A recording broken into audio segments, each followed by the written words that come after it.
avec moi qu'il est le bon berger. Il est le bon berger. Il est l'unique Dieu.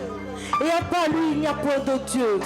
Tu peux le dire avec moi qu'il est le bon berger. Il est l'unique. Nous savons qu'il est unique. À part lui, il n'y a point de Dieu. Chante avec moi ce matin. Chante avec moi. Il est l'alpha et l'oméga.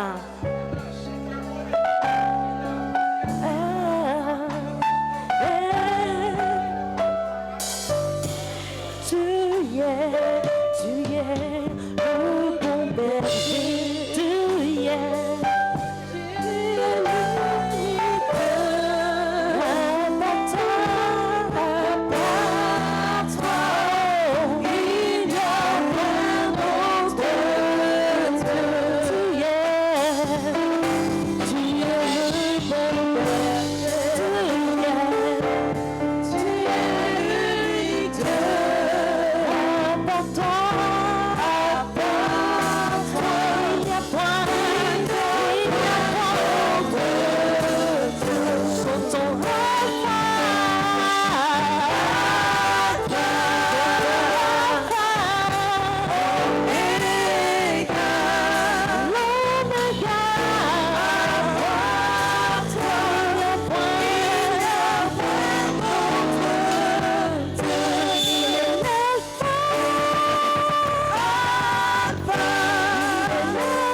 Tu es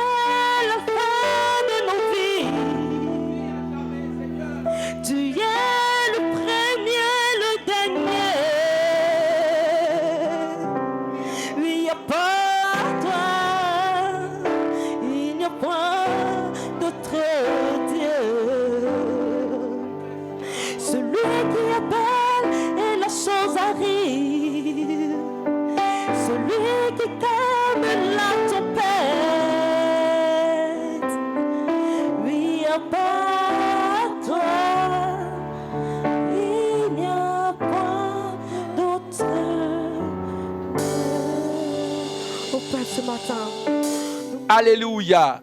Nous allons, sous vos ovations, recevoir l'ambassadeur du Christ, celui que le Seigneur a mandaté pour te bénir encore ce matin. Acclame Dieu pour son serviteur. Acclame-le véritablement. Nous continuons d'acclamer le Seigneur. Nous continuons d'acclamer le roi des rois. Nous continuons d'acclamer Abba Père. Nous continuons d'acclamer le Créateur du ciel et de la terre. Nous continuons à acclamer celui pour qui tu es présent. Nous souhaitons véritablement acclamer le roi des rois, le Seigneur des seigneurs. Bien-aimé, continue d'acclamer. Tu vas voir que quand tu vas continuer d'acclamer, la foi va commencer à naître dans ton cœur. Continue d'acclamer. Et quand tu acclames, imagine-toi dans ton esprit l'œuvre de la croix. La raison pour laquelle nous sommes là, c'est à cause de la croix. Le scandale de la croix. Le lieu de notre réconciliation. Vas-y, acclame Jésus-Christ. La Bible déclare qu'il a mis en toi l'esprit de son Fils. Donc toi qui es là présentement, tu as l'esprit de son Fils en toi. Et cet esprit crie Abba Père. Dieu est ton Père, bien-aimé. Dieu est ton Père, il te prend en charge. Vas-y, acclame, acclame, acclame, acclame, acclame, acclame, acclame, acclame. Merci Seigneur Jésus-Christ pour ton amour et ta fidélité. Nous allons chanter.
Alléluia.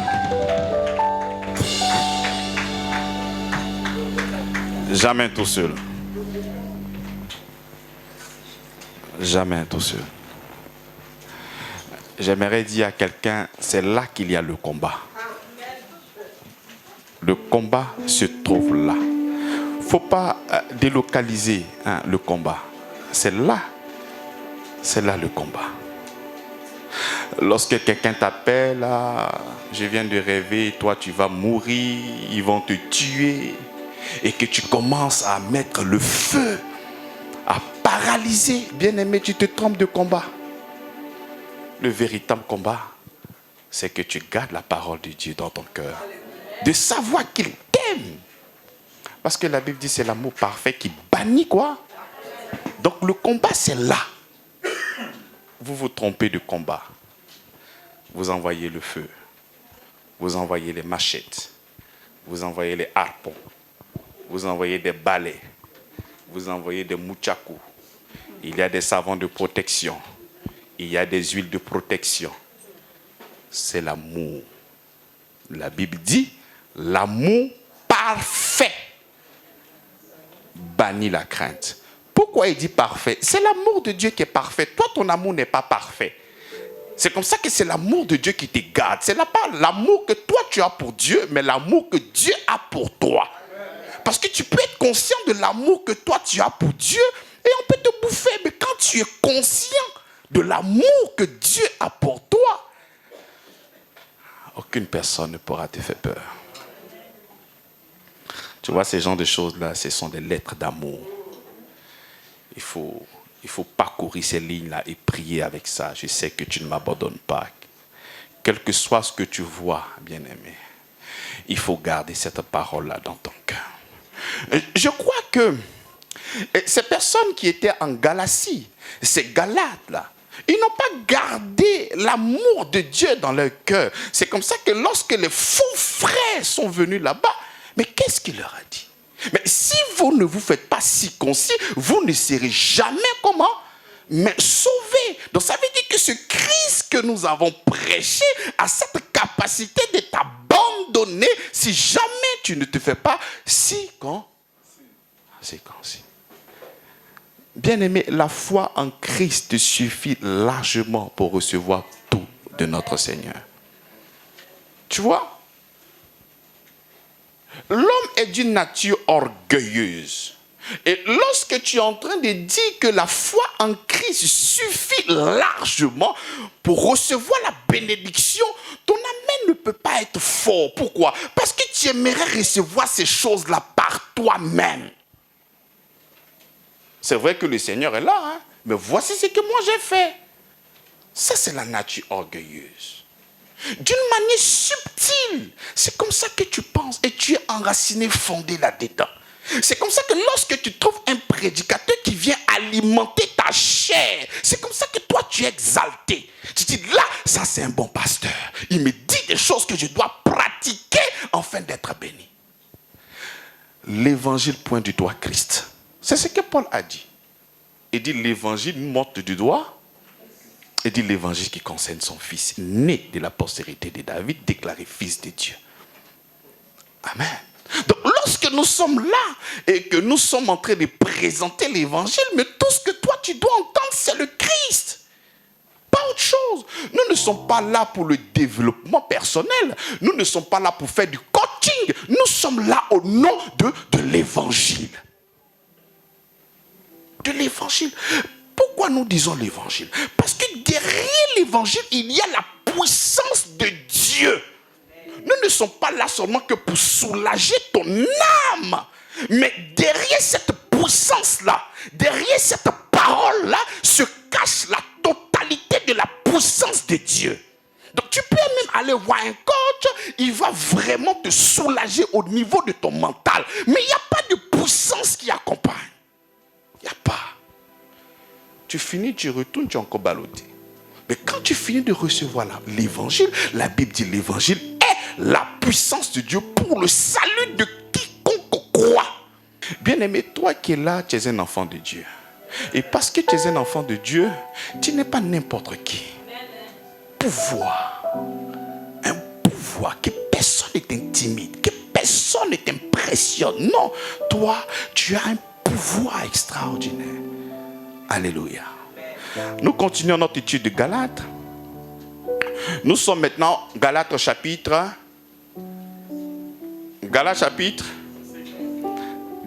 5. Il dit, c'est pour la liberté que Christ nous a affranchis. C'est pour la liberté. Mais pourquoi il parle d'affranchis? C'est parce que nous étions esclaves. C'est pour ça que l'apôtre Paul choisit les mots. Il n'a pas choisi des mots comme ça. Affranchi, délivré. Mais pourquoi? Mais parce que nous étions comment? Mais esclaves. C'est comme ça que si nous devons faire la typologie, lorsque nous voyons l'ancienne, c'est-à-dire notre ancienne nature, c'est l'esclavage. Lorsque nous voyons Jésus, c'est notre libérateur. Lorsque nous croyons en Christ, c'est une vie d'émancipation. Et la vie chrétienne maintenant, c'est une vie de quoi? De liberté. Est-ce que vous comprenez? Parce que nous étions esclaves. Lorsque tu vas parcourir l'Ancien Testament, tu vas voir l'histoire du peuple juif. Tu vas voir l'Égypte. Mais toutes ces choses-là, il ne faudrait pas regarder comme ça, sans un regard spirituel. Mais ce que tu dois comprendre au travers de ce que tu viens de voir, lorsque tu vois les Juifs, lorsque tu vois l'Égypte, et quand tu vois Moïse, il faut comprendre que c'est nous autrefois qui étions sous le pouvoir esclavagiste de qui? De Satan. C'est l'image que nous montre l'Ancien Testament. Et Moïse qui est représenté là-bas comme le Christ qui est notre libérateur. Donc quand il dit, c'est pour la liberté que Christ nous a quoi?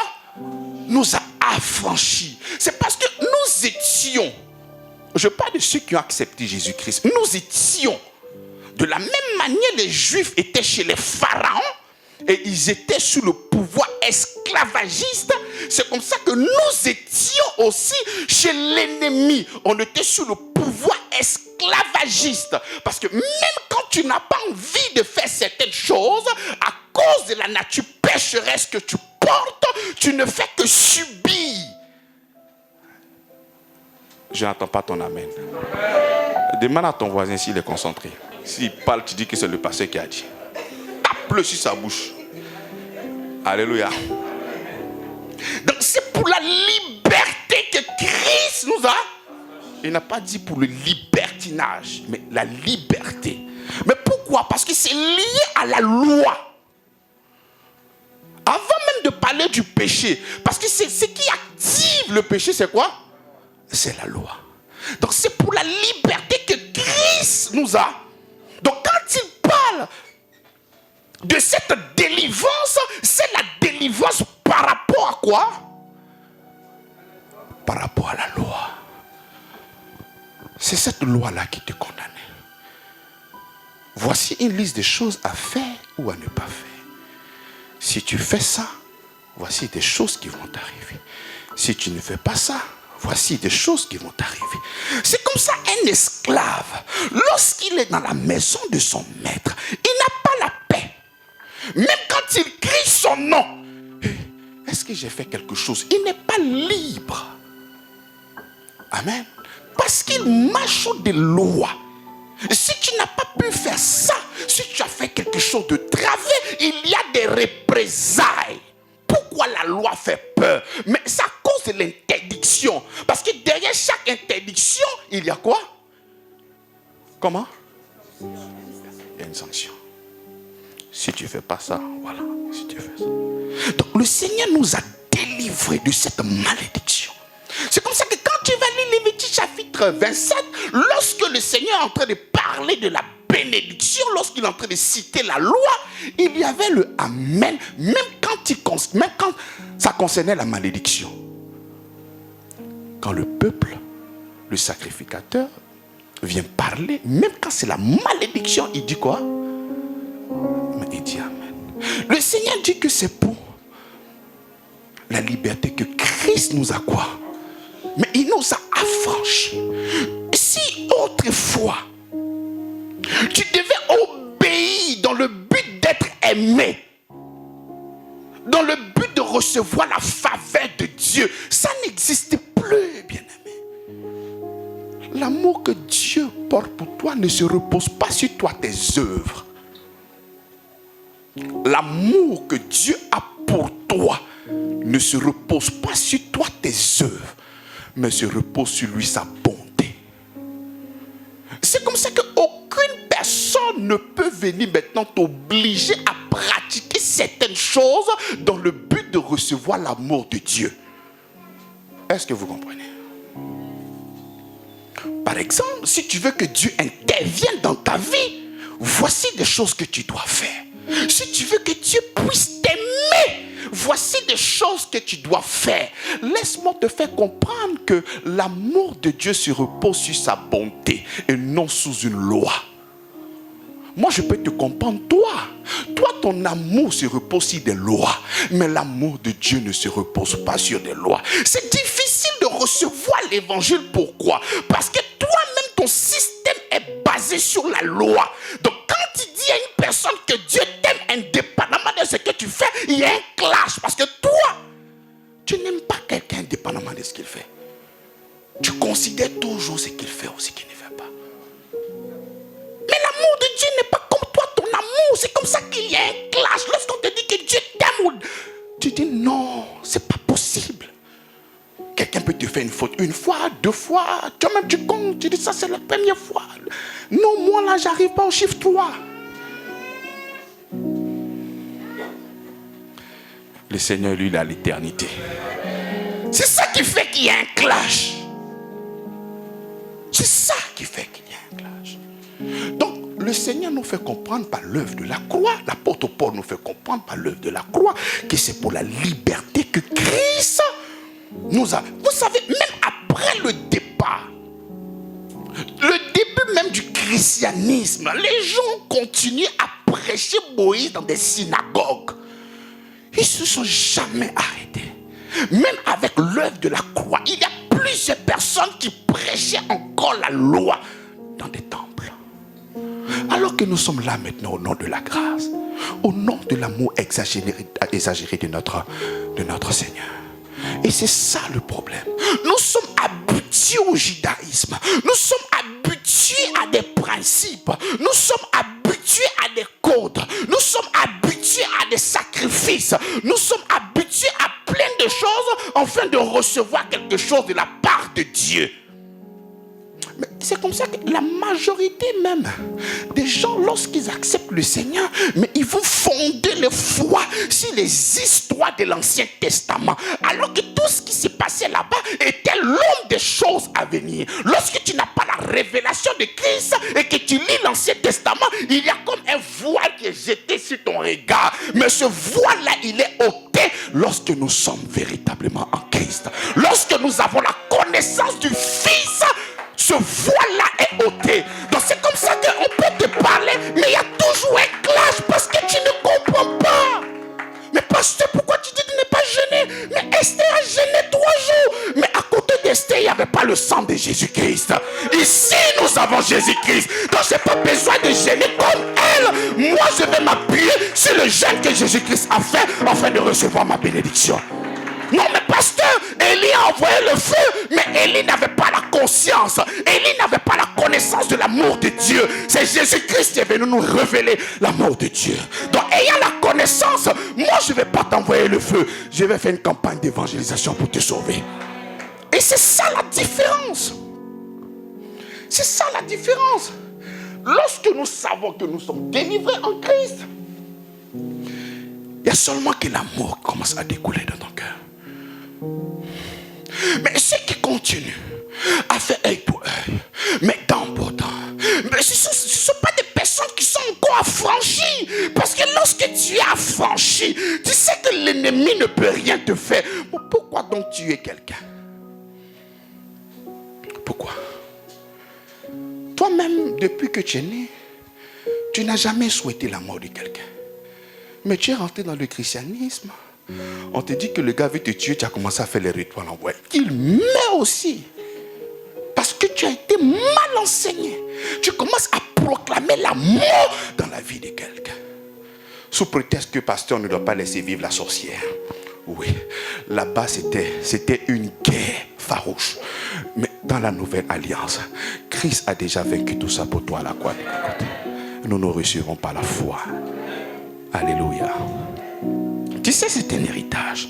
Et il y a même des personnes, quand elles lisent la Bible, je ne sais pas. Bon, je crois que c'est une grâce pour moi de comprendre et aussi une grâce pour vous. Mais quand tu vas lire la Bible qui te dit toute âme forgée contre toi est nulle et sans effet. Mais je ne sais pas comment est-ce que les gens comprennent ça. Toute âme forgée contre toi est nulle et sans effet. Je ne sais pas comment est-ce que je vais expliquer ça. Toute âme forgée contre toi est nulle et sans effet. Mais comment tu veux que je t'explique ce verset-là? Toute âme forgée contre toi est nulle et sans effet. Tu veux que je t'explique ça comment? Mais toute âme forgée contre toi est nulle et sans effet. Et quand tu descends dans le verset, il dit tel est l'héritage des saints. C'est pas une promesse, c'est quelque chose que tu as déjà. Toute âme forgée contre toi est nulle et sans effet. Tu n'as pas besoin de prier, tu n'as pas besoin de proclamer. Que tu dormes sans prier, toute âme forgée contre toi est nulle et sans effet. Ton amen me dérange. C'est comme ça que nous devons compter seulement que sur lui. J'ai l'œuvre de la croix dans mon esprit. Même quand je vais dormir sans prier, ce qui me donne la force de dormir comme ça, c'est l'œuvre de la croix. Ma délivrance ne se repose pas sur mes prières kilométriques. Non. Il y a des gens qui prient pendant 16 heures de temps. Voilà. Je sens que Dieu m'a exaucé. Tu es dans le domaine de la sensation. Nous sommes dans le domaine de la foi. Ça n'a rien à voir. C'est deux mondes qui sont aux antipodes. Ça ne marche pas ici. Nous continuons. Il dit, c'est pour la liberté que Christ nous a affranchis. Donc, lorsque tu vois, depuis le premier chapitre jusqu'au 5e chapitre, tu vois que nous sommes seulement que dans un combat. L'apôtre Paul ne fait que défendre le christianisme. Il ne fait que défendre la bonne nouvelle de la grâce. La racine de ma bénédiction, c'est quoi? C'est ce que moi je fais. Mais là maintenant, on t'envoie dans la grâce. Et on te dit que Christ a déjà tout fait pour toi. Et si tu te lèves en ce moment pour aller donner ta dîme, tu le fais par amour. Tu ne le fais pas par contrainte. Tu le fais parce que tu reconnais que le Seigneur, c'est lui qui est ta source, qui est tout pour toi. Autrefois, c'est-à-dire, les gens qui étaient sous la loi, qu'ils aient envie ou pas, la loi dit que tu arrives ou pas, tu dois faire. Tu ne fais pas, tu meurs.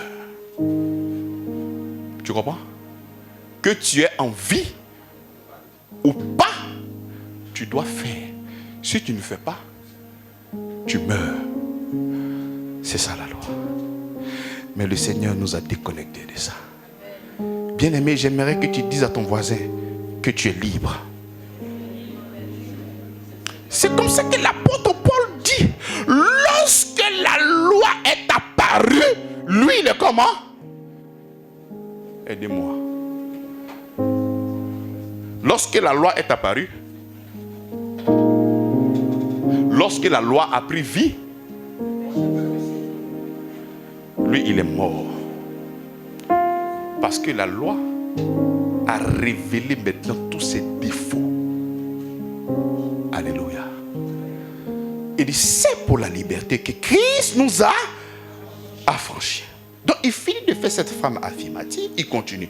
Ne vous laissez pas mettre de nouveau sous le joug de la servitude. Mais Christ n'a pas fait tout ce travail extraordinaire pour que des gens viennent te manipuler, pour qu'on puisse t'asservir encore. Mon frère, cette bénédiction-là, cette guérison dépend de toi. Ça dépend de toi. Si tu envoies l'argent, tu vas prouver à Dieu que tu l'aimes. Quand tu vas faire ça, Dieu va agir dans ta vie. Bien-aimé, tu n'es pas parce que c'est d'argent que tu devais pas pour faire quelque chose, parce que tu cherches la guérison, tu es obligé. Ça, c'est la servitude. C'est pour la liberté que Christ a affranchi. Tout ce qui provient de toi, ça doit être fondé sur quoi? L'amour. Pas sous une contrainte, mais seulement que l'amour qui doit être ton fondement. Romains chapitre 5, il dit l'espérance ne trompe pas, qu'il a répandu son amour dans notre cœur. Donc tout ce qui va précéder tes actions, c'est quoi? Mais c'est l'amour. Donc quand ça ne vient pas de l'amour, que ça vient de la loi comme si on veut t'asservir, la Bible dit que personne ne veut mettre à nouveau sous un joug. Bien aimé, on m'a trafiqué fort. Je suis arrivé dans des programmes, on dit 20 ans, tu vois. C'est le miracle dans 24 heures. $240. Ce jour-là, je suis parti au programme, j'étais avec quelqu'un à qui je devais de l'argent. Donc on partait, j'ai dit, tu m'as dit, il faut te calmer. Miracle de 24 heures, $240. Il me s'est levé, il dit, hé, champion, toi tu n'as pas dit que tu n'as pas fait. Il dit, mais j'ai béni, je vais te donner, il faut te calmer. Asservi. Parce que j'ai chanté de chercher quoi? La bénédiction. Bien aimé, la bénédiction c'est une personne, ce n'est pas une chose. Et cette personne c'est le Christ. Lorsque tu touches le Christ, tu touches la bénédiction. Lorsque tu touches le Christ, tu touches un héritage. Lorsque tu touches le Christ, la Bible déclare que tu deviens participant à la création. Tu vois comment est-ce qu'il allait très loin? Dieu c'est un Dieu qui exagère. Tu es participant. Il te fait co-héritier. C'est grave. C'est ce qu'il fait pour toi. Et toi, on te demande de venir payer $240 pour avoir la bénédiction. Mais toi-même, il faut juger. Le gars là, il vend des vêtements. Tu as pris crédit à lui. Et tu lui dois $240. Tu dois 100 000 peut-être. Et puis on te dit, il y a offrande pour que tu sois béni. Et puis tu laisses le gars là, puis tu t'en vas. Asservi. Asservi. Il dit, ne vous laissez pas mettre de nouveau sous le joug de la servitude. Non, c'est pour la liberté que Christ nous a affranchis. Nous allons retourner, prenons Lévitique. Nous allons prendre l'histoire, comme je dis que c'est une image. 13. Il dit, je suis l'Éternel, votre Dieu, qui vous ai fait sortir du pays d'Égypte, qui vous est tiré de la servitude. J'ai brisé les liens de votre joug. Je vous ai fait marcher la tête levée. C'est-à-dire avant tu étais comme ça. Tu t'imagines ces personnes en Égypte, pour avoir un morceau de pain, pour avoir peut-être un peu de grâce des Égyptiens, ils étaient obligés de travailler d'arrache-pied. Ils étaient des esclaves. Mais qu'est-ce que le Seigneur dit? Il dit, je suis l'Éternel, votre Dieu, qui vous a fait sortir d'Égypte. C'est lui qui t'a délivré. Que personne ne vienne te mettre encore sous les jougs. Par la prédication de l'apôtre Paul, lorsqu'il est arrivé en Galatie, il a fait comprendre par l'évangile de tout accompli que lorsque vous allez croire au Seigneur Jésus, que vous serez délivrés de la puissance du diable. Oh, quand il est parti, il y a des faux frères qui sont venus, qui disent que quel que soit l'évangile que toi tu as entendu, si tu ne passes pas par des rituels, si tu ne passes pas par la circoncision, si tu n'es pas là pour obéir à tout ce que la loi demande, toi tu ne peux pas être sauvé. C'est comme ça qu'aujourd'hui tu acceptes le Christ. Et on te dit maintenant, prière de délivrance, il faut payer. Réception pour ta prière, il faut payer. Mais tu ne veux pas qu'ils sont en train de t'asservir. Mais tu es prompt à le faire. Pourquoi? Parce que la nature de l'homme est comme ça. Elle veut toujours mériter toute chose. C'est parce que j'ai fait ça que le pasteur a fait ça. Bien aimé, lorsque tu seras en train de faire quelque chose, elle a conscience que c'est le Seigneur lui-même qui a produit ça. La Bible déclare que c'est lui qui donne la sémence au semeur. Donc même quand tu as un peu, tu viens donner, c'est parce que lui, il a eu le temps de te donner d'abord. Donc avant de chercher à venir arnaquer le Seigneur par l'homme de Dieu, sois conscient de ce que lui il a déjà fait pour toi à la croix de Golgotha. Donc c'est ce qu'il dit. Et comme je dis, ce qui s'est passé là-bas, les Juifs, l'Égypte, ça c'est l'image. La réalité, c'est nous les êtres humains qui étions esclaves de l'ennemi. Et c'est comme ça que la Bible dit que c'est mon Dieu.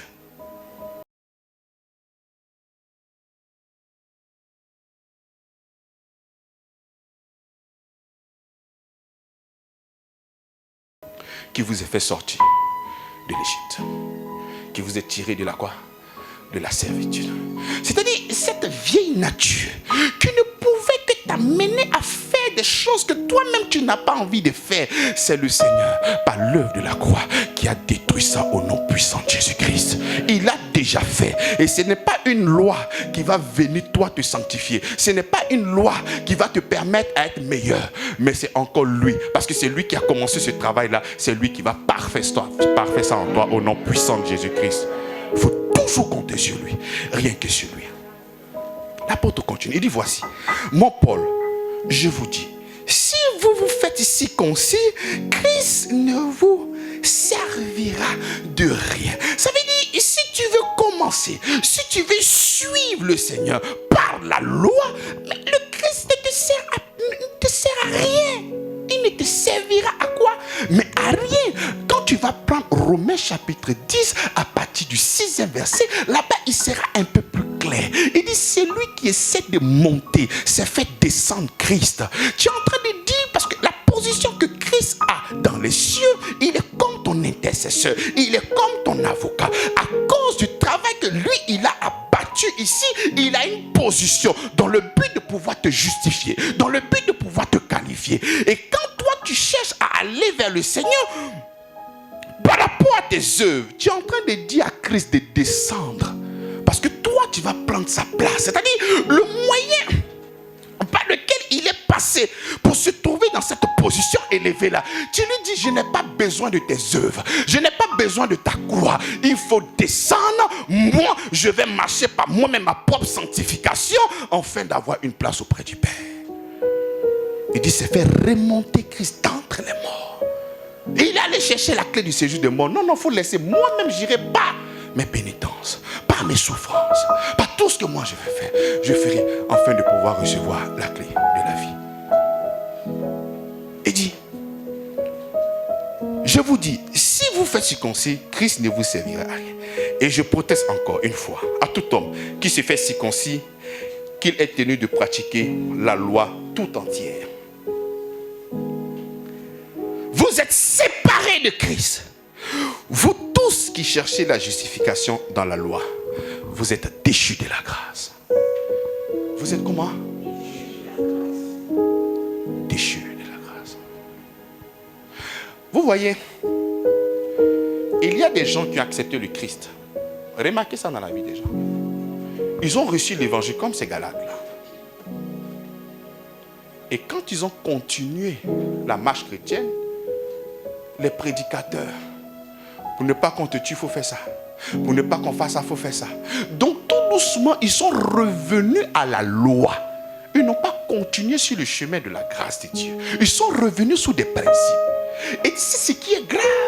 Lorsqu'ils sont revenus dans des principes, ils ne pouvaient plus toucher à l'héritage. Parce que l'héritage se touche par la foi. Mais ils sont venus maintenant au système de quoi? De la loi. Donc maintenant, ils sont dans cette loi-là. Ils ne voient pas véritablement la bénédiction. Et pour se consoler, ils disent ça, c'est le diable des résistances. Il faut résister parce que ce sont des attaques. Il faut continuer, il faut continuer. Et ils ne font que continuer. Ils continuent au lieu de réaliser que ce n'est pas la foi que nous obtenons toutes choses. Ils continuent encore dans la loi. Et pour se consoler, on appelle ça le démon des résistances. Ou bien, ils vont te dire que c'est moi qui prie pour toute la famille. Voilà pourquoi je suis attaqué. Ça n'a rien à voir. Et c'est comme ça que tu vas voir certaines personnes qui ont bien commencé dans le Christ. Et après, tu vois, c'est compliqué. C'est difficile. Ils sont toujours dans des conflits, toujours dans les attaques, dans les prières, dans les combats. Ils ne sont jamais fatigués. Mais pourquoi? Parce qu'ils sont revenus dans un système comme ces gens des Galates. Voilà pourquoi je dis que cette épître est une épître correctrice. Il y a beaucoup de personnes qui ont reçu l'évangile et qui se sont détournées de l'évangile et qui sont venues dans le système de la loi. Tu fais ça, tu as ça. Tu fais ça, tu as ça. Et c'est comme ça que ces personnes-là sont restées dans ce système. Même quand tu leur parles de l'évangile de la grâce, ils disent non, non, non, non. Tu fais pas ça, tu ne gagnes pas ça. Tu fais pas ça, tu ne gagnes pas ça. Donc, ils souhaitent recevoir la bénédiction par la loi. Mais qu'est-ce que Galates nous dit? Il dit, vous êtes séparés de Christ, vous qui cherchez la justification dans la loi, vous êtes déchus de la grâce. Si toi, tu veux recevoir une bénédiction parce que toi, tu aurais fait ça, la Bible déclare que tu es déchu de la grâce. Et tu vas voir, ce sont des personnes sincères qui pensent que c'est par l'obéissance à la loi de Moïse qu'ils vont recevoir la faveur de Dieu, alors que la faveur de Dieu se repose sur sa bonté lui-même. Et c'est comme ça que des personnes qui sont sincères, ta sincérité ne va pas te conduire au ciel. Sincère dans tout ce qu'ils font, mais le Seigneur ne t'attend pas là-bas. Il dit, approche-toi du trône de la grâce. Mais toi, tu t'approches du trône de la loi. Seigneur, j'ai fait ci. Seigneur, j'ai fait ça. Seigneur, j'ai fait ça. Seigneur, j'ai fait ça. Non, non, non, il ne t'écoute pas. Et lui, il nous a donné un rendez-vous. Le rendez-vous, c'est à la grâce. La grâce, il dit, approche-toi du trône de ce que tu ne mérites pas. Parce que la grâce veut dire quoi? Faveur. Donc, quand il dit, approche-toi du trône de la grâce, qu'est-ce que cela veut dire? Approche-toi du trône de ce que tu ne... Maintenant, toi, tu t'approches et tu lis ce que toi, tu fais. Mais c'est comme ça qu'il y a des problèmes. Parce que le Seigneur veut te bénir uniquement que par la grâce. Non pas par tes œuvres, non pas par ta performance, non, mais uniquement que par quoi? Mais par la grâce. Donc quand tu t'approches, même dans ta prière, quand tu n'as pas la vérité de l'évangile dans ton esprit, même quand tu es en train de prier, Seigneur, j'ai arrêté de voler, bénis-moi. Seigneur, je ne sors plus avec les femmes mariées, bénis-moi. Seigneur, je ne sors plus avec des hommes mariés, bénis-moi. Seigneur, je ne fais plus ça, bénis-moi. Donc tu penses que c'est parce que toi tu as arrêté ça que le Seigneur va te bénir. Mais et les autres choses là? Parce que c'est 613 lois. Et les autres? On fait comment? Mais il faut citer, Seigneur, je ne fais pas les 613. Mais tu cites 3-4 choses dedans. Ah, j'ai arrêté de fumer, Seigneur, bénis-moi. Mais et les autres? C'est comme ça que si tu souhaites recevoir des choses du Seigneur, Galates chapitre 3, le verset 10 nous a dit quoi? Il dit, vous êtes frappés de la malédiction. Parce qu'il est écrit, maudit soit quiconque n'observe pas et ne met pas en pratique tout ce qui est écrit dans le livre de quoi? De la loi. Donc la loi n'est pas un lieu de rencontre.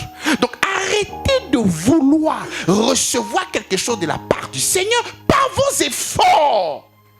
Les efforts ne sont que la réponse à son amour. Parce qu'il a fait, moi je le fais en retour. Parce qu'il m'a aimé le premier, je l'aime en retour. Mais ce n'est pas ça la racine de ta bénédiction. Est-ce que vous comprenez ça? Nous continuons. Il dit pour nous, c'est de la foi que nous entendons. Par l'esprit, l'espérance de Jésus-Christ. Nous, qui avons cru au Seigneur Jésus-Christ, il dit pour nous, c'est de la foi, pas de la loi, de la foi que nous attendons par l'esprit, l'espérance de la justice. Mais par la foi. Parce qu'au dernier jour, lors de l'enlèvement, nous allons voir ce grand Dieu-là. Et nous avons espéré. Et il est véritablement venu. Nous nous sommes sauvés présentement. Mais le corps n'est pas encore sauvé. Ce corps-là sera comment? Glorifié. Et nous attendons. Dans cette espérance-là, nous attendons par quoi? Par la foi. Quand il viendra nous chercher. Enlever ce corps mortel. Pour un corps comment? Glorieux. Nous ne l'attendons pas par la loi.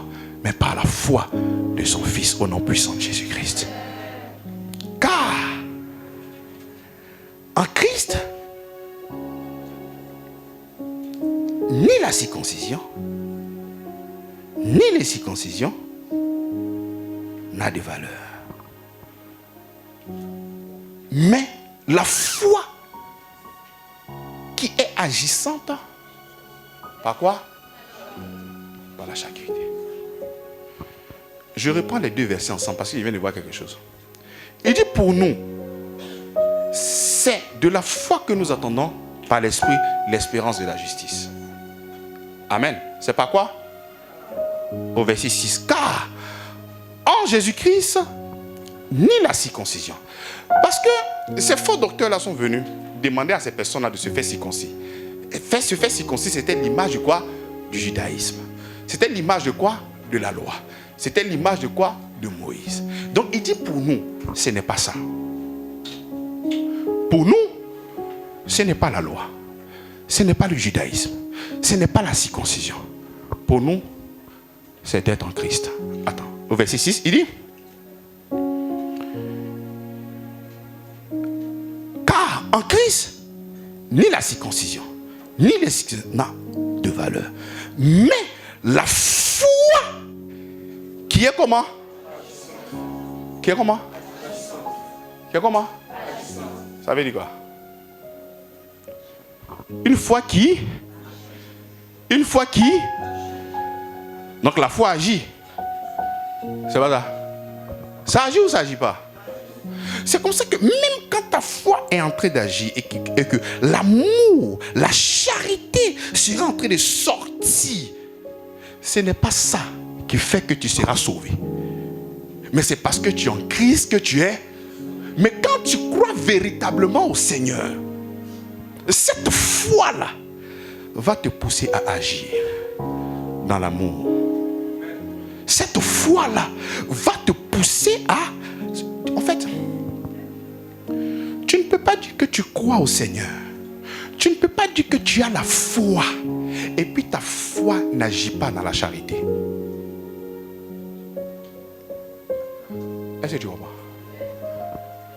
Je ne peux pas dire que je crois véritablement au Seigneur.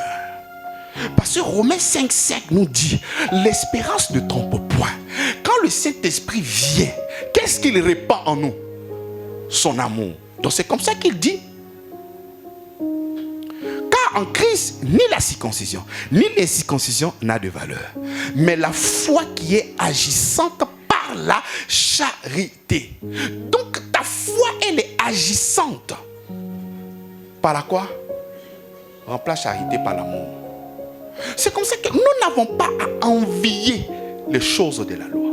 C'est comme ça que quand l'apôtre Paul nous parle, il dit: Christ nous a appelés à la liberté, pas au libertinage. Pas au libertinage. Bon, peut-être tu ne comprends pas le libertinage. Christ ne t'a pas appelé pour vivre comme tu veux. Christ ne t'a pas libéré pour vivre comme tu veux. T'as dit tu fais ce que toi tu as envie de. Non, c'est pas pour ça que Christ t'a appelé. Parce que tu sais que même quand je finis de te prêcher comme ça et que tu penses comprendre la grâce, tu te dis que je suis libre de faire ce que je veux. Non, cette liberté c'est par rapport à la loi. Tape ton voisin pour voir s'il est concentré. Tape-le.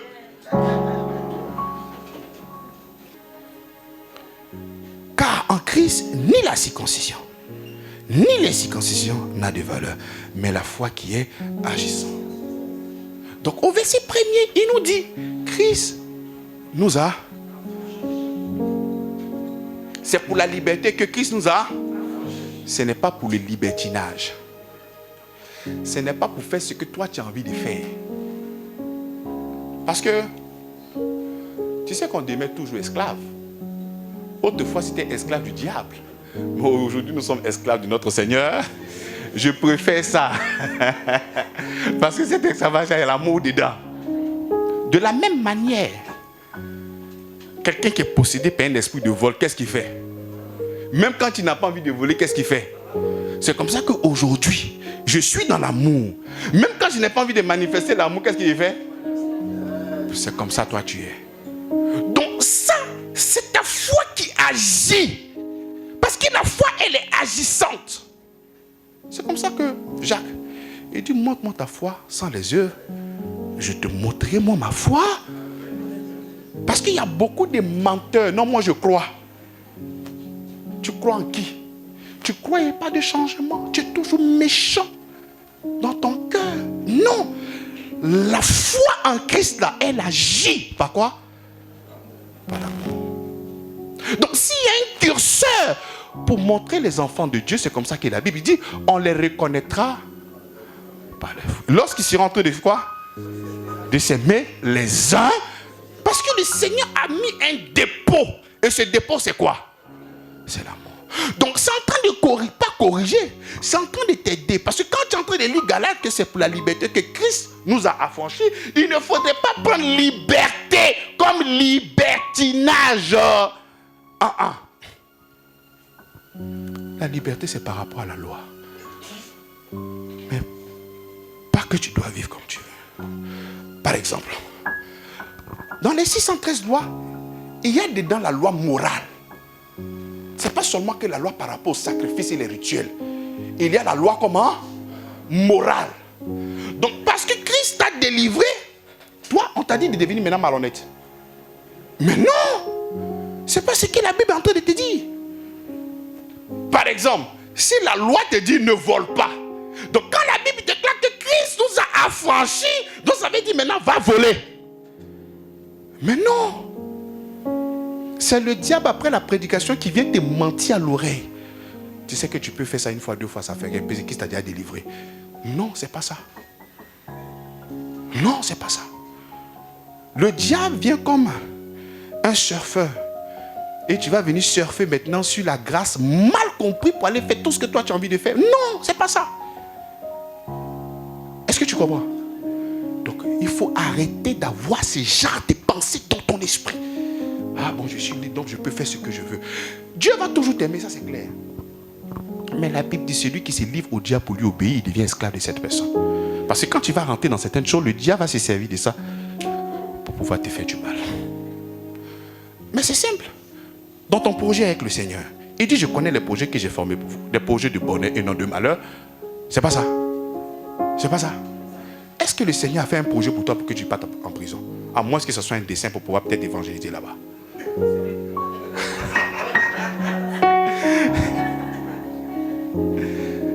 Alléluia. C'est vrai qu'on va nous persécuter. Quand on te persécute parce que tu n'as rien fait, c'est juste. Mais si tu es allé voler, quand tu as mis en prison, ça c'est pas la persécution liée à l'évangile. C'est par rapport à ta vie que tu viens de faire, tu viens de voler. C'est ça qui n'est pas bon. Donc la loi morale te dit de ne pas faire ça.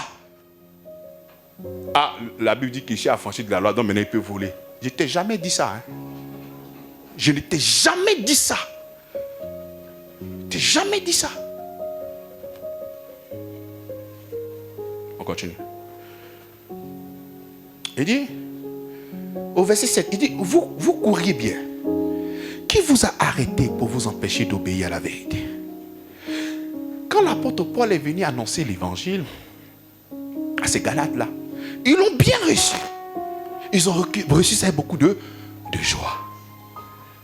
Et ils étaient en train de bien courir avec ça. Couraient bien le message. Ils étaient heureux. Et quand les faux frères sont venus, c'est eux qui les ont arrêtés. À cause du message de la loi, à cause du judaïsme. Et c'est comme ça qu'il y a une course maintenant effrénée. Ils ont arrêté. À cause de quoi? De cette prédication de mort qu'ils sont venus communiquer à ces personnes. Donc, l'apôtre Paul dit, mais vous courriez bien. Vous étiez sur le chemin de la vérité, de la délivrance. Je répète. Vous courriez bien. Qui vous a arrêté pour vous empêcher d'obéir à la vérité? Pour vous empêcher d'obéir à quoi? D'obéir à quoi? Ce n'est pas l'obéissance à la loi. Mais l'obéissance à quoi? À la vérité. C'est comme ça que lorsque ton pasteur te dit la vérité de l'évangile, il faut dire amen. Et il ne faut pas seulement que te borner à écouter. Il faut mettre ça en pratique. Parce que la Bible dit qu'il a fait des pasteurs, des docteurs, des enseignants. Pourquoi? Pour le perfectionnement des saints. Maintenant, moi, je suis en train de te donner cette portion de l'écriture. Tu écoutes. Oh, c'est que sur moi, je suis libre. Tu sais, quand nous sommes en train de prêcher et que tu vas faire le contraire du message, c'est de l'opprobre que tu es en train de mettre sur la mission. Quand nous sommes en train de prêcher la grâce et que toi, tu vas faire ce que toi, tu as envie de faire, sous prétexte que tu es sous la grâce, tu es en train de mettre de l'opprobre. Ça, c'est une manière de parler. Ah, mais attends, mais s'il fait ça, c'est que c'est son pasteur qui lui a appris. C'est pas ça, c'est pas un message de grâce là. C'est parce que c'est la grâce, non? Voilà ça qu'elle a. C'est ça. Donc au lieu de peupler, qu'est-ce que tu es en train de faire? Tu es en train de dépeupler. Parce qu'il y a des gens qui vont venir dans cette communauté. On est fatigué de vos bavardages là. Les gens veulent lire le Christ dans votre vie. Parler Jésus, Jésus, Jésus, Jésus. Mais tu es méchant. Les gens veulent voir ce cœur rempli d'amour, ce cœur rempli de chair. C'est ça qu'ils veulent voir. Et c'est ça qui va les conduire dans ta communauté. Depuis tu dis que tu es évangélique, pourquoi les gens ne viennent pas? Pose-toi les questions. Tu viens dire, viens, Jésus est bon. Mais toi-même, quand on voit dans tes décalages, c'est compliqué. Hein?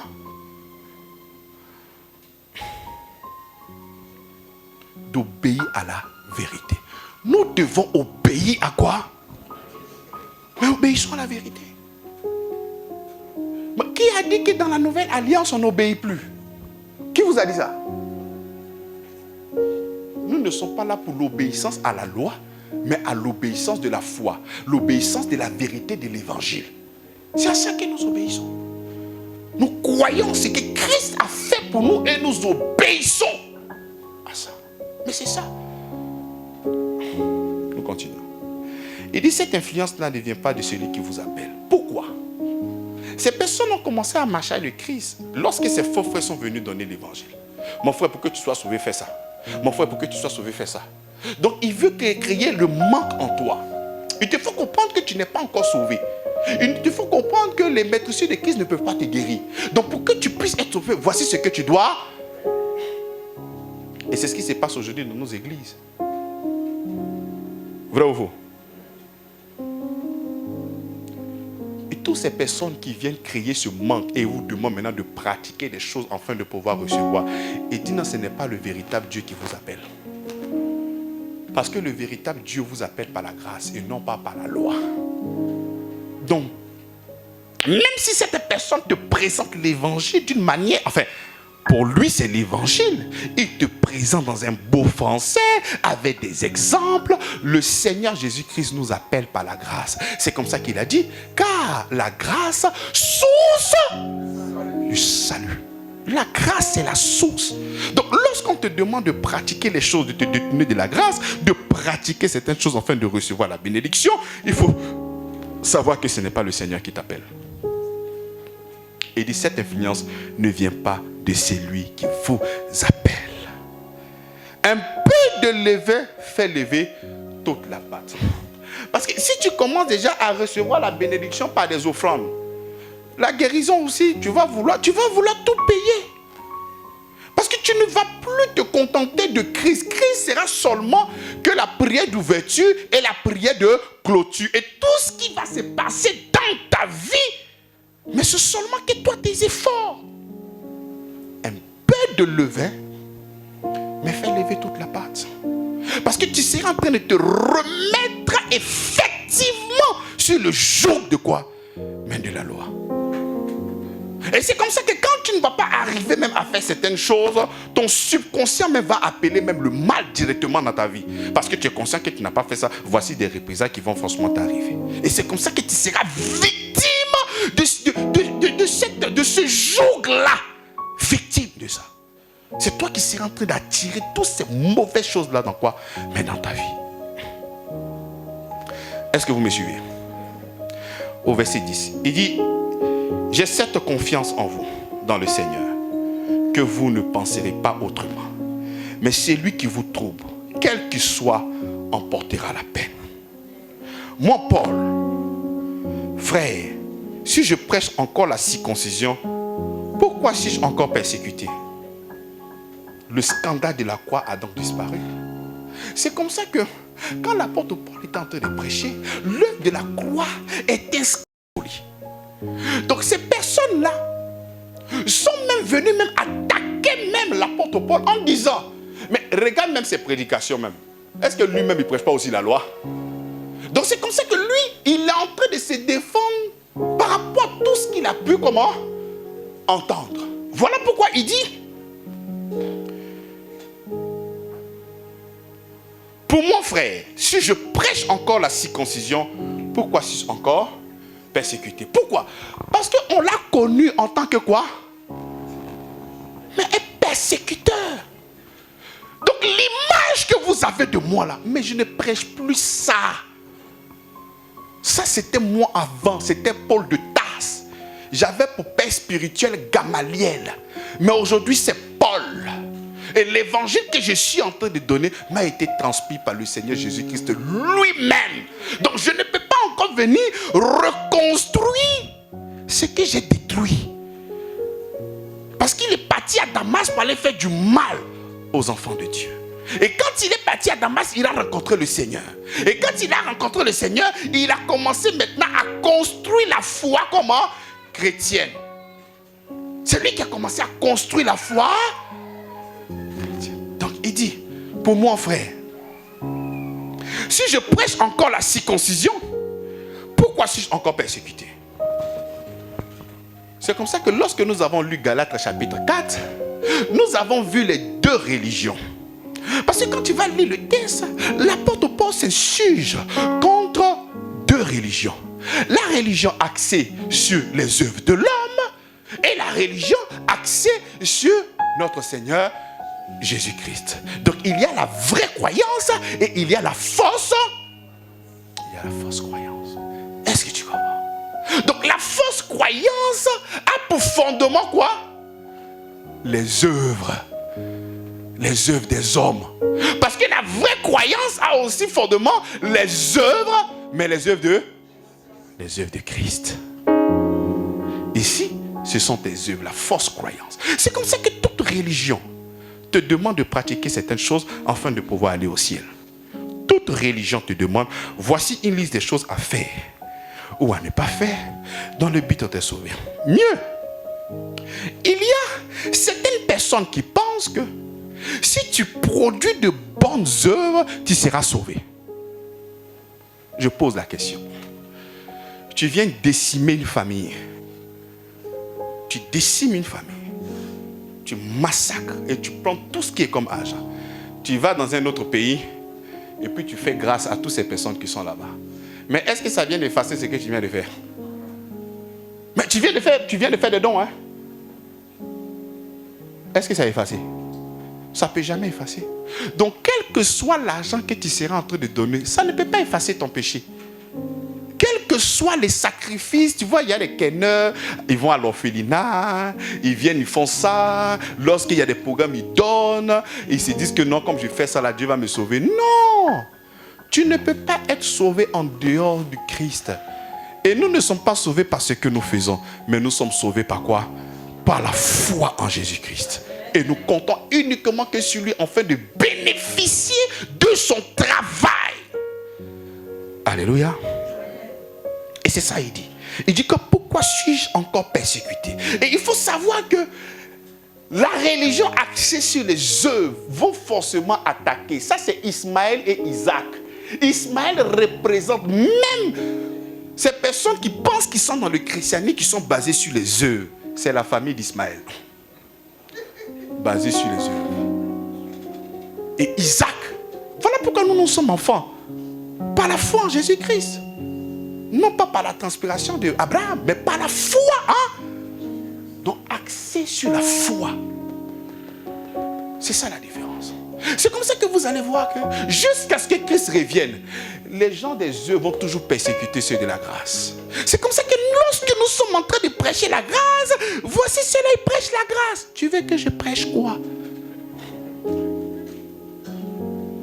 Tu veux que je prêche quoi? Si j'étais au temps de Moïse, j'allais prêcher la loi. Mais le Seigneur m'a fait grâce. Tu veux que je prêche quoi? Mais je vais prêcher ce que j'ai reçu de lui. C'est comme ça que on sera toujours persécuté. Et l'apôtre Paul est l'image. Persécuté à comment? Mais à outrance. C'est comme ça qu'il a dit. Regardez comment est-ce qu'ils ont traité le bois vert. Qu'adviendra-t-il du bois sec? L'élève n'est pas plus grand que le maître. Ce qui est arrivé au maître va arriver à l'élève. Ils vont t'insulter, ils vont te mépriser, ils vont te dire beaucoup de choses qui ne sont pas vraies. Mais toi, demeure serein dans la foi en Jésus-Christ. Le scandale de la croix a donc disparu. Puisse-t-il être retrancher ceux qui mettent le trouble parmi vous. C'est comme ça qu'il y a des gens, juge le dit, il y a des gens dont la condamnation est écrite depuis longtemps. Des impies qui ont transformé la grâce de Dieu en dissolution. En dissolution. Mépriser, tordre même le sens de la grâce. Ça, c'est la spécialité de certaines personnes. Alléluia. Quand tu continues au verset 13, il dit, frère, vous avez été appelés à la liberté. Ah, c'est écrit. Il est en train de me fatiguer au début pour rien. Frère, vous avez été appelés à la liberté. Seulement, ne faites pas de cette liberté un prétexte de vivre selon. Tu dis l'apôtre Paul, c'est ton apôtre. Ne me considère même pas même. Il ne faut même pas me considérer. Tu dis l'apôtre là, c'est ton apôtre, non? Et il a dit, celui qui a fait de Paul l'apôtre, celui qui a fait de Pierre l'apôtre des Juifs, a fait de moi l'apôtre des non-Juifs. Donc qui est ton apôtre? C'est Paul. Maintenant il dit, ne fais pas de cette liberté un prétexte. Parce qu'il y a des gens qui font de cette grâce-là un prétexte pour vivre selon la chair, selon tes désirs personnels. Alors que la Bible dit que celui qui est enfant de Dieu est conduit par son esprit. Donc toi, tu n'es pas conduit par ta chair, tu es conduit par l'esprit de Christ. Donc tout chrétien sérieux, lorsque tu dois faire quelque chose, est-ce que ça c'est Christ? Et bon, il y a des choses que tu n'as pas besoin de demander, ça c'est Christ, avant de venir commander foutu.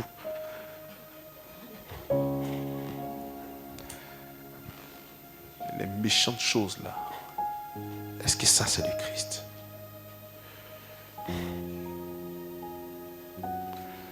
Tu as 1 million sur toi, quelqu'un a faim, il a besoin de 500 pour manger. Tu dis, j'ai interrogé le Saint-Esprit d'abord. Est-ce que c'est sérieux? Frère, vous avez été appelés à la liberté. Seulement, ne faites pas de cette liberté un prétexte de vivre selon la chair. Mais rendez-vous par la charité serviteurs les uns les autres. Rendez-vous par l'amour. Rendez-vous par la charité d'être les serviteurs les uns les autres. Au verset 14, car toute la loi est accomplie dans une seule parole, dans celle-ci. Tu n'aimeras pas et tu aimeras ton prochain comme toi-même. Ça, c'est par rapport à la loi qu'il a citée. Mais dans la nouvelle alliance, je ne te demande pas d'aimer ton prochain comme toi-même. Parce que toi-même, tu ne t'aimes pas. Tu prends cigarette, tu mets à ta bouche, tu fumes. Donc si tu dois m'aimer comme toi, là, tu es capable de prendre cigarette, mettre à ma bouche aussi. Donc il faut m'aimer comme Christ m'a aimé. Alléluia. Parce que ça, c'est un texte de la loi qu'il a cité. Moi, je te cite maintenant Jean chapitre 13, Jean chapitre 14, 13, j'ai oublié comme ça. Il dit, je vous donne un commandement nouveau, aimez-vous comme Christ. Avant ça, il dit, je vous donne un commandement nouveau. Donc, s'il te plaît, ne m'aime pas comme toi. Pardon. Il faut m'aimer comme Christ m'a aimé, s'il te plaît. Tu vois. Et si l'amour est dans ton cœur, tu n'as pas besoin d'aller regarder sur une tablette de pierre pour dire ne vole pas. Parce que l'amour qui est dans ton cœur ne va pas te donner à voler. Vrai ou faux? Voilà pourquoi j'ai dit que nous n'avons rien envié à la loi. Parce que dans l'amour, tout est déjà là. Donc si l'amour est dans mon cœur, je n'ai pas cherché à venir insulter mon frère, venir mépriser des gens, venir faire des coups bas, venir faire tout ce que vous pouvez imaginer dans vos esprits là. Tout. Je n'ai pas besoin de ça. Parce que l'amour me donne la force de pouvoir accomplir tout ce qui est comme loi morale. Amen. L'amour du Seigneur. Mais tu vas voir toutes les fautes.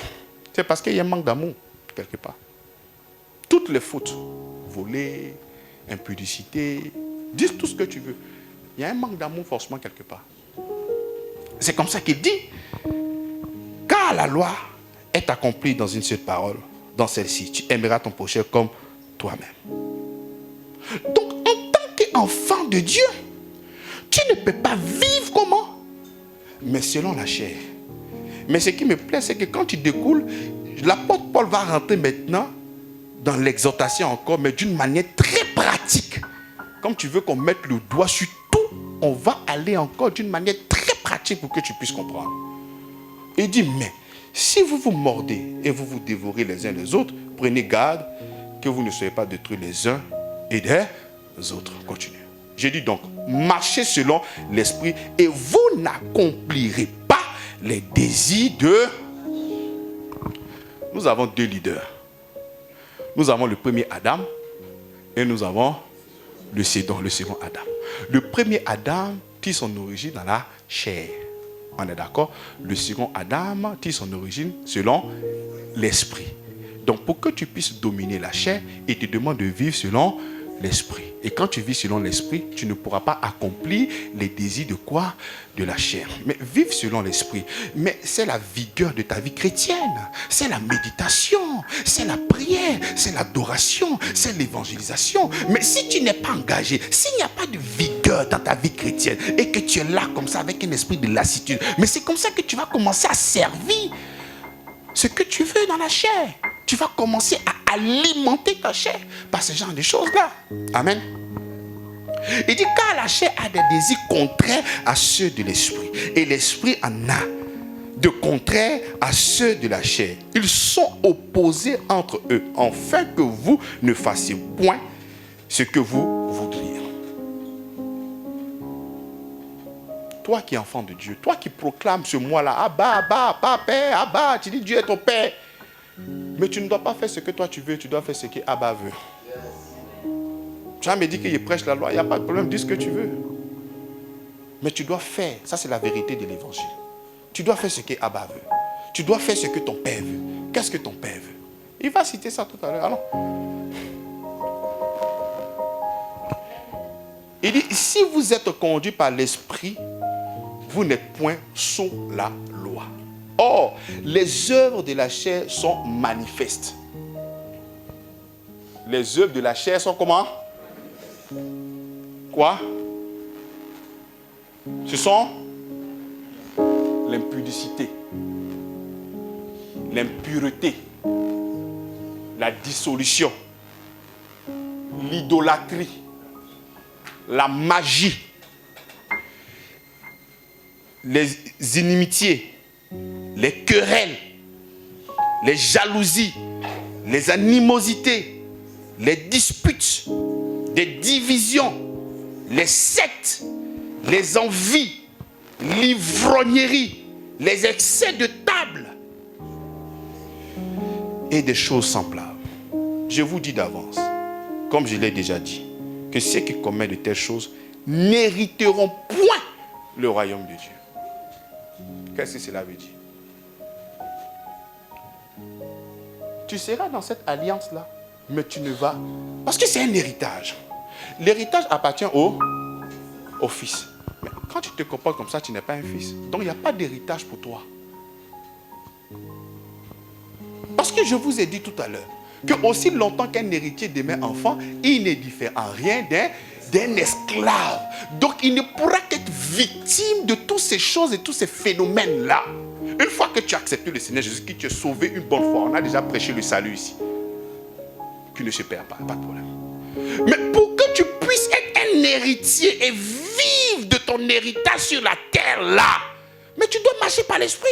Marcher par l'esprit, c'est être fils de Dieu. Parce que la Bible dit celui qui est fils de Dieu se laisse conduire par quoi? Par son esprit, par l'esprit de Dieu. Mais toi, tu ne te laisses pas conduire par l'esprit de Dieu. Tu te laisses conduire par ta chair et puis tu veux un héritage. Tu veux quel héritage? Mais c'est comme ça que tu es dans le royaume là, mais tu es comme un étranger. Ça ne va pas. Ah, mais héritage là, ça ne fonctionne pas sur moi. Est-ce que la Bible là ne ment pas? Mais pourquoi pour elle là, ça marche? Pourquoi pour moi, ça ne marche pas? Il faut te laisser conduire par l'Esprit de Dieu. Mais laisse-toi conduire par l'Esprit de Dieu. Tu ne veux pas te laisser conduire par l'Esprit de Dieu. Celui qui a commencé à travers toi, il soupçonne que tu es un peu malhonnête. Mais comment est-ce qu'il va te confier des grandes responsabilités? Pourquoi? Aïe, moi je ne comprends pas. Hein? On t'envoie dans une société, tu viens huile d'onction, tu viens l'eau bénite. Ça c'est la magie. C'est quoi tu es en train de faire là-bas? Tu n'as pas besoin de tout ça. Il faut te laisser conduire par l'Esprit de Dieu. tu te laisses conduire par l'Esprit de Dieu, tu es fils de Dieu par Jésus-Christ. Et tu es héritier. Parce que, comme la Bible dit, quoi que tu sois propriétaire de tout, mais tu es comme un esclave. C'est pas ça. Mais, qu'est-ce que l'apôtre dit? Qu'est-ce que l'apôtre Paul a dit en Corinthiens? L'autre dit, je suis de Céphas. L'autre dit, je suis de Paul. Il dit, mais vous êtes des enfants. Quand je suis venu, premièrement, je vous ai parlé comme des enfants et je vais toujours continuer à vous parler comme des enfants parce que vous êtes des enfants. Vous ne pouvez même pas manger même la nourriture solide parce que vous êtes des bébés. Mais on ne confie pas des bonnes choses à des bébés. Donc l'héritage est là, mais c'est comme si toi, tu n'as pas accès.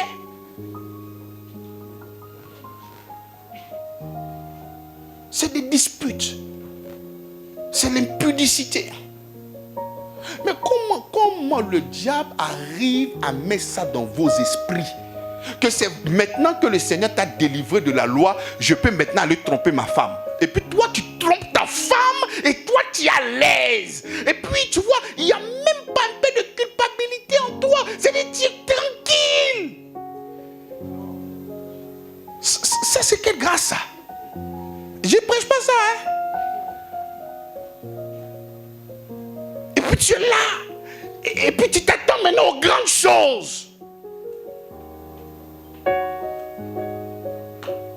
Le Seigneur te fait grâce. Il sait que tu as une famille. Tu as peut-être 5 ou 6 enfants. Dieu te fait grâce, il envoie 2 millions. Tu prends 1,5 million pour aller vivre avec ta go qui est au dehors. Les 500 000 qui restent, tu payes maison, tu payes l'eau, il te reste 100 000. Et puis tu es à l'aise. Et tu es en paix. Et tu es tranquille. Fils m'a déjà tout pardonné. Alléluia. Je suis déjà sécurisé en Christ. Ça va venir encore. Je vais aller gaspiller. Mais comment est-ce que tu peux raisonner ainsi? Mais comment est-ce que tu peux raisonner ainsi? On insiste dessus parce que l'apôtre Paul dit, ne faites pas de cette grâce-là un prétexte pour vivre, mais sinon la chair. Je connais une personne avec qui je travaillais avant, il y a longtemps. Mais quand il est dehors, c'est une personne extraordinaire, magnifique. Mais quand tu rentres chez lui à la maison, un silence de mort. Il va même dans la cuisine pour aller préparer. Sa femme ne les prépare pas. Je ne connaissais pas cette facette de lui. Parce qu'on était tout le temps dehors. Mais le jour que je l'ai vu chez lui à la maison, l'atmosphère a changé. C'est une autre personne que j'ai vue. Mais j'étais là comme ça. J'ai dit, mais qu'est-ce qui se passe? J'ai même parlé un jour même avec sa femme. Non, mais dehors, il est doux. Quand j'étais pas encore dans la maison, vraiment, c'était l'homme le plus beau. Mais depuis que je suis rentré là, j'ai perdu mon mari, je peux faire 10 ans. C'est ce qu'elle m'a dit. C'est comme ça, il y a des gens, tu dis que tu es fils de Dieu. Tu fais la volonté de ton Père. Cette femme-là a tout abandonné, elle a décidé de vivre avec toi. Toi, quand c'est l'anniversaire de quelqu'un, tu connais. Quand c'est l'anniversaire de ta collaboratrice, tu connais. Mais pour elle, tu ne connais pas. Quand c'est pour inviter des gens au restaurant avec d'autres personnes, tu peux le faire. Mais quand c'est pour toi, tu ne le fais pas. Ça, c'est être conduit par l'Esprit de Dieu. Mais ça, c'est un enfant qui fait ça. Tu te lèves, tu passes ton temps à critiquer, alors qu'un fils de Dieu se base sur l'encouragement et sur l'exhortation. La Bible dit, exhortez-vous sous l'inspiration de la grâce. Et toi, tu continues comme ça. Et tu dis que tu es fils de Dieu. Ce sont des curseurs qui montrent que tu es un enfant et tu dois grandir parce que l'héritage t'attend. L'héritage là t'attend. Nous avons besoin de cet héritage là afin de faire beaucoup de boucans ici. Mais tu es encore un bébé.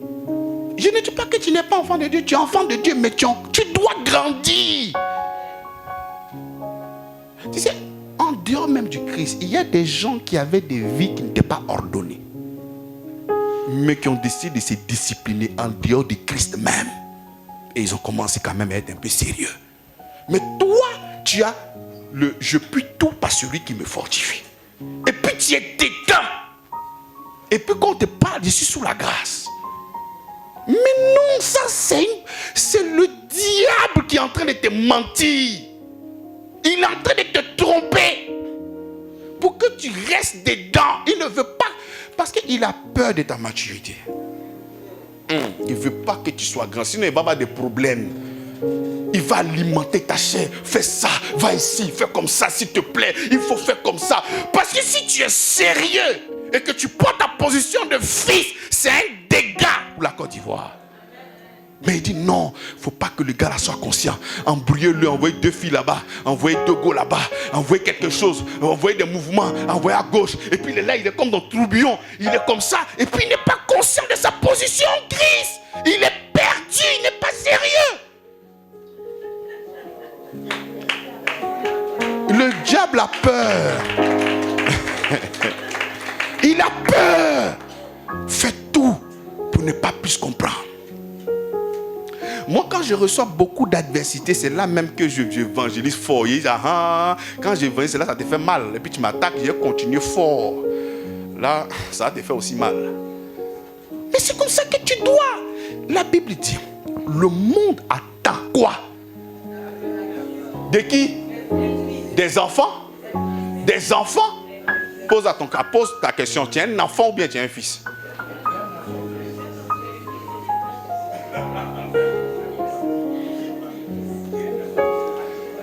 Dans ton cœur, tu sais. Et c'est ici la tante fait Jamana. Ton cœur la sait. Tu sais.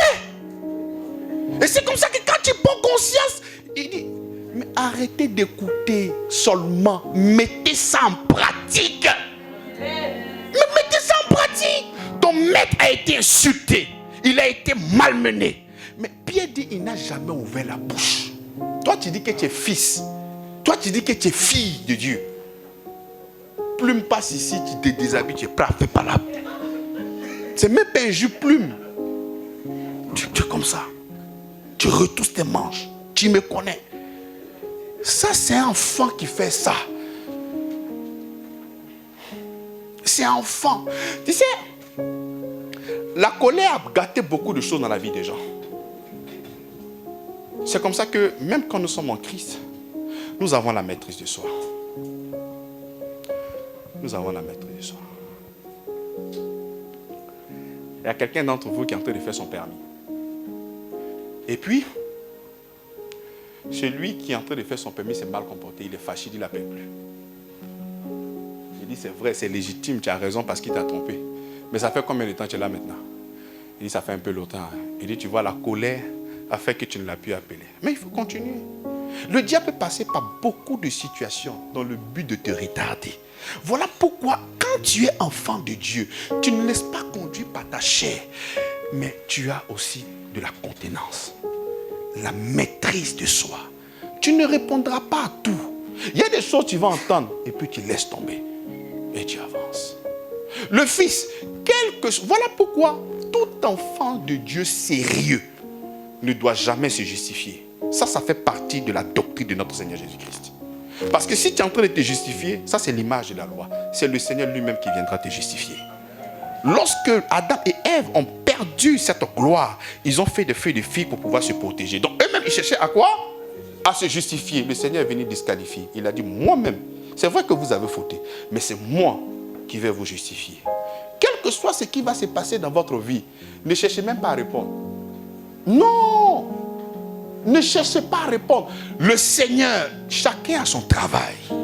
Toi, il faut marcher en tant qu'un fils. S'il y a des commérages sur toi, s'il y a des injures sur toi, toi continue. Jésus lui-même, il a été victime de ça. C'est pas toi qui ne seras pas victime de ça. Donc ça, c'est la vie pratique. Parce que quand l'apôtre Paul finit la partie doctrinale, il vient dans l'exhortation. Et dans l'exhortation, il va aller même dans les parties maintenant, comment? Terre à terre. Il faut arrêter ce que tu fais là. il est en train de dire ça, ah, tu es en train de mettre sur la loi. Donc on te dit d'arrêter de voler et te mettre sous la loi. On te dit d'arrêter de faire certaines choses, Dieu se met sur la loi. Donc pour toi, ce que tu es en train de faire, c'est normal. Hein? Ton corps est le temple du... Ne fais pas de ce corps-là un moyen, voilà. Alléluia. Donc, on continue. Il dit, ceux qui commettent de telles choses n'hériteront pas le royaume de Dieu. Tu sais que quand tu as le royaume là, il y a un héritage qui est là. Tu ne vas pas jouir de cet héritage-là. Tu t'imagines, tu as tout l'argent du monde et puis tu ne peux pas toucher. Est-ce que tu comprends un peu? Non, et dans une autre image. Tu as au moins peut-être toutes tes plus belles voitures dans ton garage. Et puis tu marches sur le sous-soleil pour aller quelque part d'autre. Tu comprends? Donc c'est pour toi, mais tu ne peux pas utiliser. Parce que tu es un enfant. Si tu roules là, tu risques d'aller cogner quelqu'un avec ça. Donc on t'arrache les clés de la voiture. Il faut t'asseoir là, il faut marcher pour aller. Quand tu vas devenir grand là, tu vas venir prendre la voiture pour rouler. Je suis en train de répondre à certaines personnes. Ah, je suis dans la grâce, mais pourquoi je ne vois pas ces choses se manifester? Est-ce que tu n'es pas un enfant? Nous sommes là pour évangéliser. Tu dis que toi, tu n'as pas assez de temps. C'est un enfant qui parle comme ça. Parce que tu vois que le travail où tu es là, tu t'organises et puis tu es là-bas, de telle heure à telle heure. Tu es garçon de dire que tu ne vas pas. Tu es conscient qu'il derrière ça, il y a le massaré. Il y a ton argent, il y a ton salaire. Donc même si tu ne peux jamais te soustraire. Mais quand c'est affaire de Dieu là, oh non papa, il est trop doux. Dieu il est bon, nous allons après. On doit s'organiser. En tout cas, en fonction de tes capacités, tu t'organises et tu es toujours là. Et nous avançons. Parce que de la même manière que nous sommes en activité de l'autre côté pour avoir de l'argent, ici, nous sommes en activité pour la promotion de l'évangile. Nous sommes là pour gagner des âmes. Donc on ne peut pas privilégier un et abandonner l'autre. On doit le faire ensemble. On doit le faire ensemble. Après, lorsque nous sommes en train de prêcher comme ça, nous sommes en train de dire, il y a certaines personnes même qui ont largement le temps, qui peuvent être à la maison, mais ils préfèrent être sur Facebook, en train de se balader, en train de se promener. Et ils ne sont pas en activité. Quand la Bible dit celui qui porte sa croix, mais il parle de quelle croix? Mais c'est comme ça qu'aujourd'hui, c'est un poids. De la même manière que c'était un poids pour lui, il est venu dans le but de nous délivrer. C'est comme ça que c'est un poids pour nous. De savoir que certaines personnes ne sont pas encore affranchies par le Seigneur. Et nous devons maintenant faire des campagnes d'évangélisation, afin que ces personnes-là soient comment? Mais affranchies, gagnées aussi. Il dit la moisson est comment? Mais il y a comment? Il y a peu d'ouvriers. Il y en a peu. Et toi tu dis que tu es fils. Tu es fils. Et tu es incapable de prendre part même à l'évangélisation. Incapable de faire tous ces genres de choses. Tu viens souvent en retard. Et beaucoup de choses par derrière. Et ce n'est pas normal. Mais, donc il établit un contraste entre les œuvres de la chair et les œuvres de... Il dit, mais le fruit de l'esprit, c'est quoi? C'est de l'amour qui découle tout. C'est comme ça qu'il commence par l'amour. Bien aimé, quand tu seras en train de parler à quelqu'un, quel que soit ce que tu seras en train de faire, mais il faudrait que ça soit sous l'inspiration de la grâce, de l'amour de Dieu. C'est comme ça qu'il commence. Il dit, mais le fruit de l'amour, c'est l'amour. La joie. Toi, comme ça, on ne doit jamais voir ton visage serré. Parce que si ton visage est serré, c'est que tu ne crois pas en Jésus-Christ. Il dit, l'esprit du fils là, il est où ça? Si tu m'as monté dans l'écriture, le jour que le visage de Jésus était serré là, moi il vais t'accorder ça. Mais ce n'est pas un Thessaloniciens qui dit soyez toujours comment? Est-ce qu'il ne dit pas la vérité? Il dit, il répète encore. Donc si tu n'es pas en joie, c'est parce que tu comptes sur toi-même. Parce que quand tu vois la situation, c'est pénible. Je vais faire comment? C'est pas ça. C'est comme ça que tu commences à avoir beaucoup de crainte, n'est-ce pas? Donc quand il n'y a pas la joie, c'est que tu ne crois pas en Jésus-Christ. Mais par exemple, il y a des gens, l'expression de leur visage est toujours intacte. C'est comme ça ils sont. Tu peux voir leur visage, tu as pensé que le visage est serré. Non, c'est comme ça ils sont. Mais toi, on connaît ton visage. Quand tu as là, on sait comment tu es. Quand il n'y a pas là, on sait où ton visage est. C'est de ça que nous sommes en train de parler. Tu dois être toujours joyeux.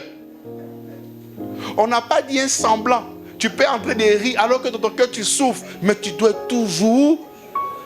C'est pas moi qui dis. Il dit, mais le fruit de l'esprit, c'est l'amour, la joie, la paix, la patience, la bonté, la bénignité, la fidélité, la douceur, la tempérance. La loi n'est pas contre ces choses.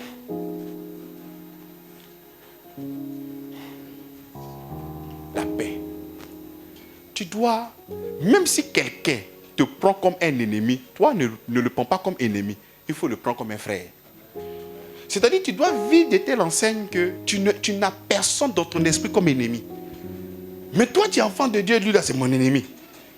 Oh. Et les chrétiens vont me tuer.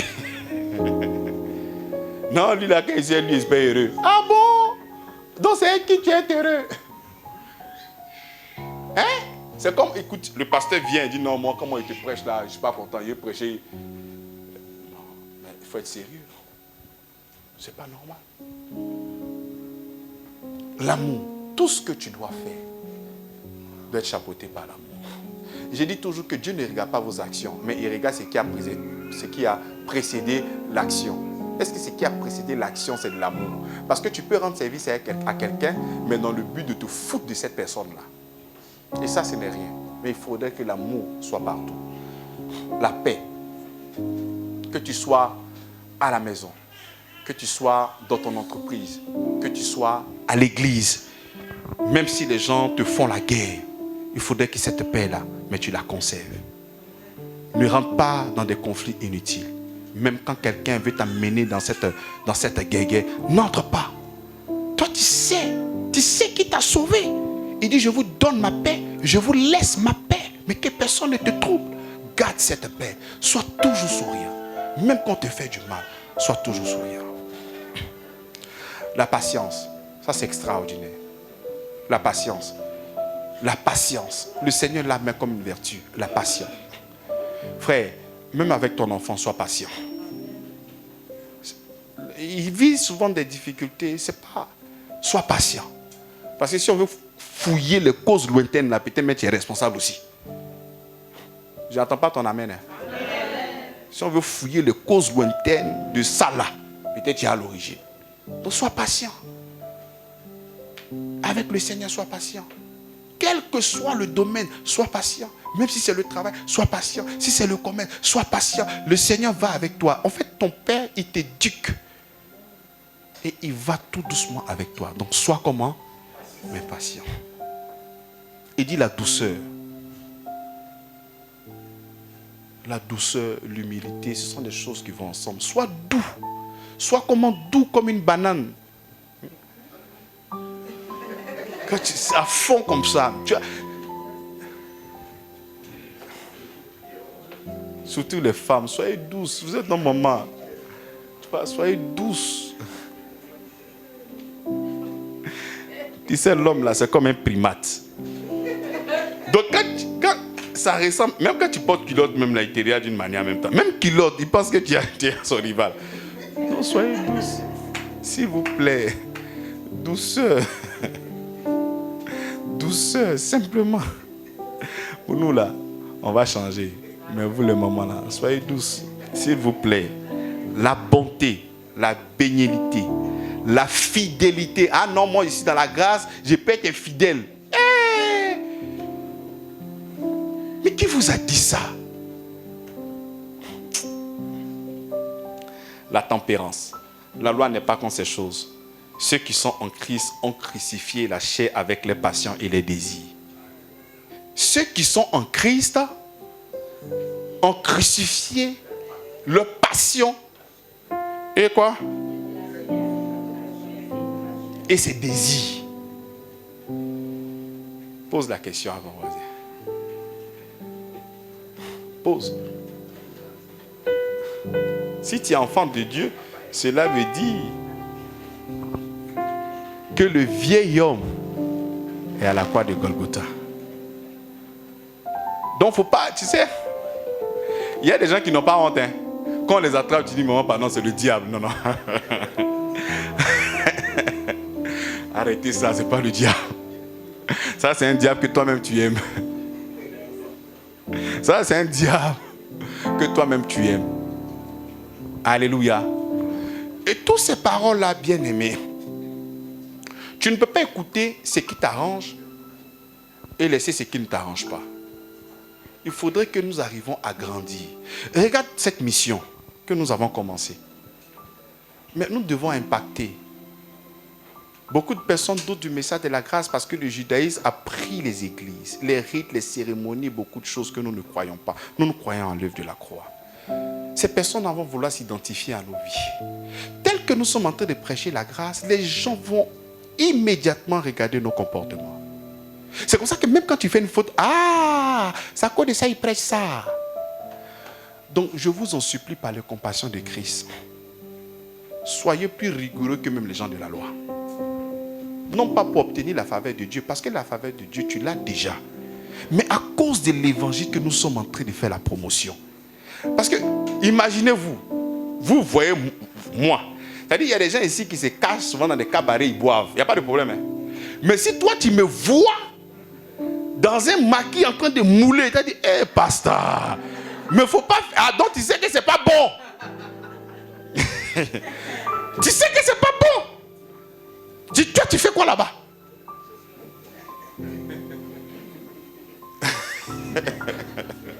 T'as dit, ils ont prêt à tout faire. Mais si on a vu ton pasteur, déjà, même si on t'a pas vu ton pasteur d'un maquis, t'as dit, mon pasteur ne peut jamais faire ça. C'est un homme sanctifié. Non. Mais toi, tu es dedans. Ou bien la parole là, c'est vrai pour moi, et puis c'est pas vrai pour toi.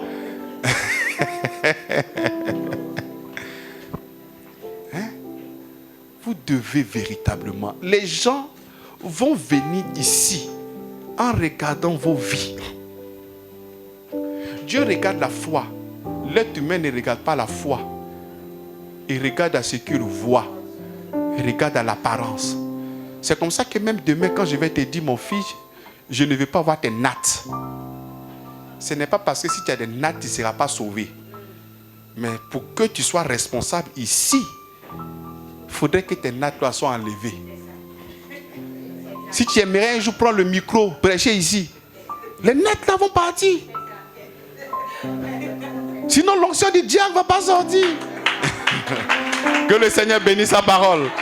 Nous allons nous lever pour prier le Seigneur. La Bible dit celui qui est enfant de Dieu est conduit par son... Est conduit par... Nous allons ensemble prier. Le morceau qui dit je m'abandonne entièrement, totalement en toi. Totalement, bien-aimé. Tu ne vis pas pour toi, tu vis pour celui qui t'a sauvé, celui qui t'a délivré, celui qui t'a racheté. C'est pour lui que nous vivons. Étant fatigués, nous sommes là pour prêcher. Même quand nous sommes malades, nous venons quand même pour prêcher. Fatigués, épuisés, parce que c'est pour lui que nous sommes là. Bien-aimé, j'aimerais que tu te livres totalement.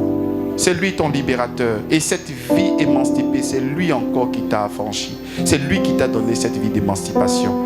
Vas-y, prie le Seigneur. Dis-lui que tu te livres totalement à lui. Et que là où il t'envoie, tu iras. Tout ce qu'il voudra. Que tu te laisses conduire par son esprit. Dis-lui que tu te laisses conduire par son esprit. Seigneur, merci pour ton amour. Merci pour ta grâce, Père. Je me Merci livre totalement. ce travail extraordinaire que tu as fait dans ma vie, Seigneur. Seigneur, merci parce que tu as fait de moi je me prédicateur de la livre grâce. totalement. Seigneur, Seigneur, je me livre totalement à toi. Tu peux Je me laisse conduire par ton esprit. m'utiliser. Je me laisse conduire Je par ton esprit. me livre totalement. Merci pour ton amour et ta fidélité. Oh, Je te Jésus, salue, Seigneur, pour ton amour et ta grâce dans ma vie. je me livre tu m'as accepté, non totalement. pas Tu sous la base de mes peux œuvres, mais à cause de ton amour, Seigneur. m'utiliser. délivré de Je la me puissance livre, des ténèbres. me livre totalement. Délivré, délivré. Oh, Jésus, Seigneur, je vous magnifie. Je te glorifie. me livre Merci pour ta grâce totalement. infinie et ta bonté, ta bonté. Tu peux, je me livre totalement, totalement.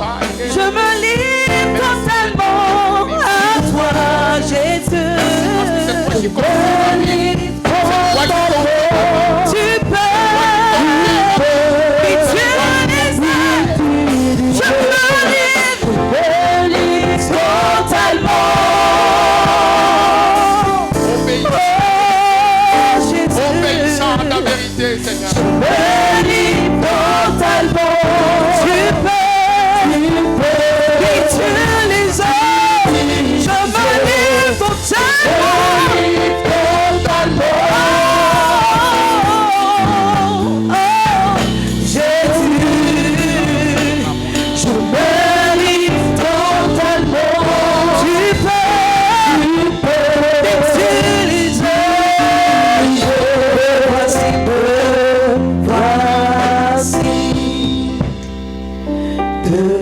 devant toi.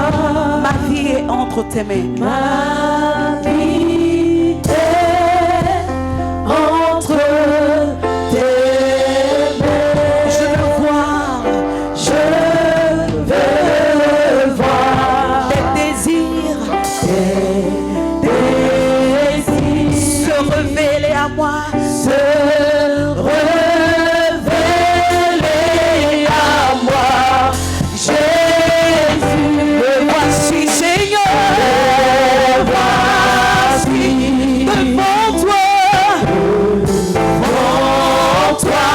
Ma vie est entre tes mains, ma vie est entre tes mains. Je veux voir, Seigneur, je veux voir tes désirs se révéler à moi,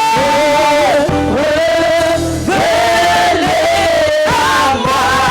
Jésus, je me livre totalement, je me livre totalement. Jésus, je me livre totalement. Tu peux utiliser.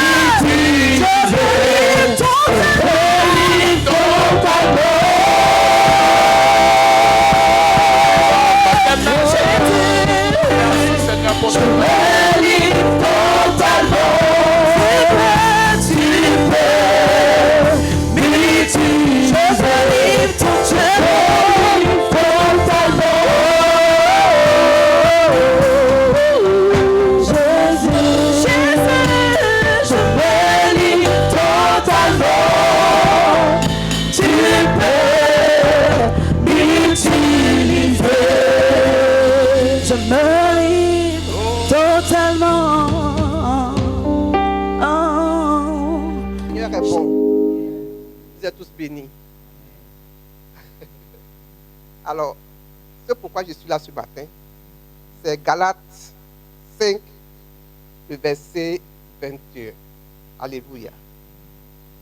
Ce passage nous avait été enseigné autrefois, quand nous étions sous la loi, pour nous purifier. Alléluia.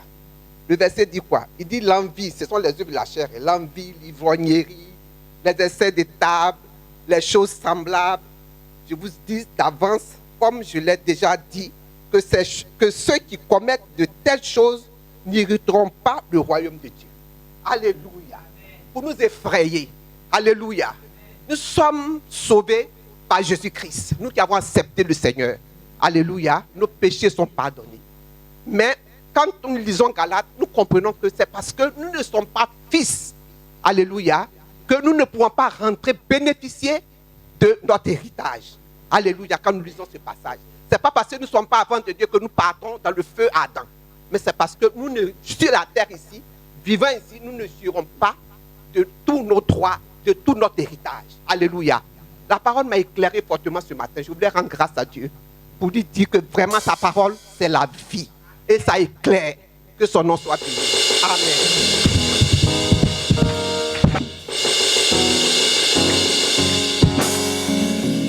Alléluia. Amen ou amen pas. Dis amen fort. Amen. Alléluia. Ce matin, en toute sincérité, je ne devais pas être là. Parce que je suis très fatigué. Je me suis réveillé, je suis sorti de la maison. Et dans mon parcours, arrivé à un certain moment, je me suis arrêté. Parce que je sentais la fatigue. Puis j'étais là, est-ce qu'il faut venir?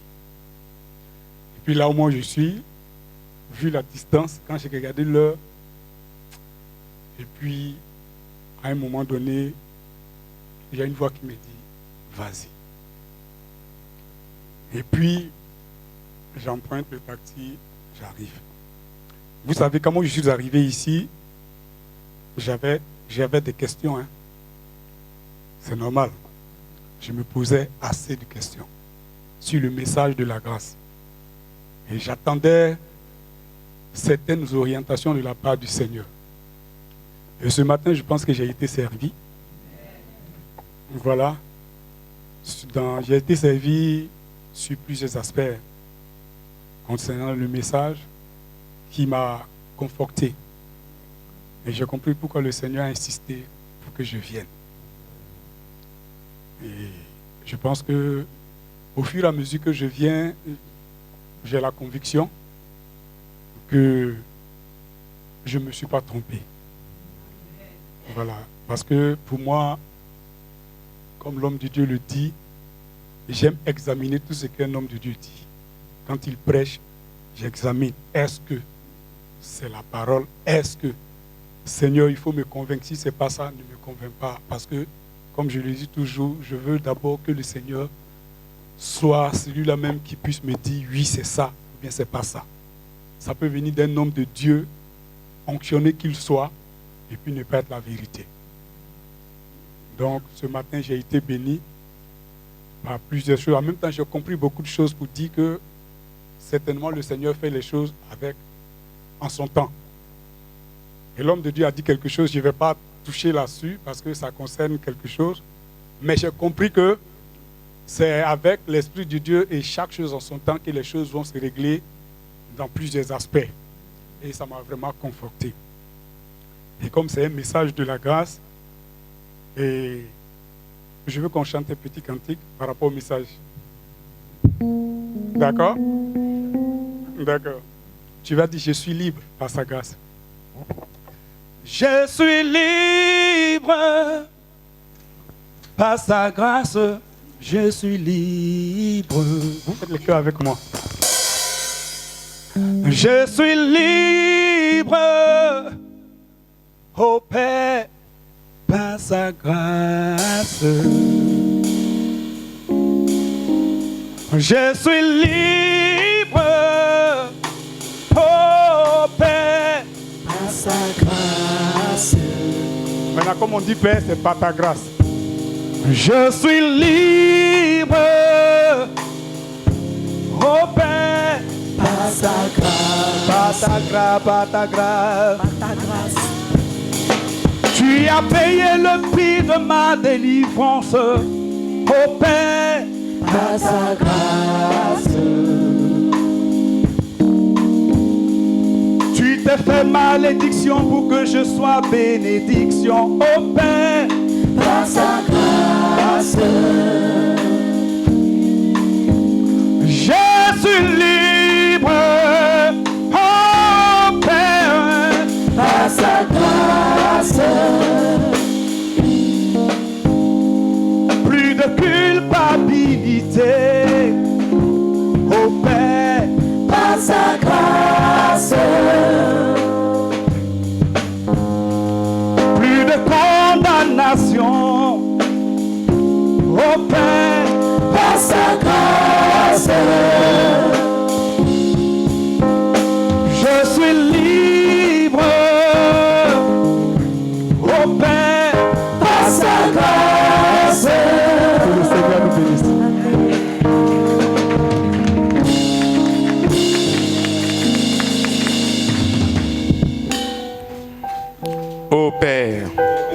qui fait de mon corps ton temple, ta demeure, ta maison.